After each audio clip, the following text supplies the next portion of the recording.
আসসালামু আলাইকুম। আশা করি সবাই ভালো আছেন। আজকের বিকেলবেলার সূর্যাস্তের সময়টা আমি জাস্ট ওয়েদারটা আপনাদেরকে একটু দেখাই। আজকের বিকেলবেলা আমি এখানে আসছি শুধুমাত্র একটু সময় বের করার জন্য। বিকেলবেলা যখন আমি একটু সময় পাই তখনই এইদিকে একটু ঘুরতে আসি। তো যে বিষয়টা বলতে চাচ্ছি, আমাদের মতো অনেক মানুষ আছে যারা বিকেলবেলা ঘুরবে তো দূরের কথা, এই সুন্দর খোলা আকাশের নিচে সূর্য অস্ত যাচ্ছে এরকম একটা পরিবেশ দেখার মতো সুযোগ হয় না।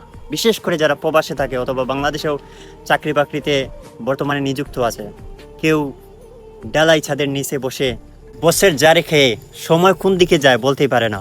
আবার অনেকেই আছে, এক্সাম্পল মার্কেটিংয়ে যারা চাকরি করে তারা কিন্তু খোলা আকাশের নিচেই চাকরি করে, কিন্তু সারাদিন যে একটা পেরার মধ্যে থাকে, এই পেরাগুলো নিতে নিতে এরকম একটা সুন্দর পরিবেশ, মনোরম পরিবেশ উপভোগ করার মতো সময় থাকে না। কিন্তু আমি তাদের স্যালুট জানাই, কারণ কেউ পরিবারের দায়িত্ব নিয়ে, কেউ আবার নিজের ফিউচার ডেভেলপ করার জন্যেই আমৃত্যু সংগ্রাম করে যাচ্ছে। নিজের জীবন নিয়ে অনেক স্বপ্ন, যে ভবিষ্যতে সে একটা ভালো পর্যায়ে যাবে, স্বপ্ন আমিও দেখি। তবে হয়তো বর্তমানে হচ্ছে না, আরও কিছু বেটার আসছে আমার জন্য, অপেক্ষা করতেছে। এই জন্য আমি বর্তমানটাকে আমি উপভোগ করছি, যাতে ভবিষ্যতে আমাকে আফসোস না করতে হয়।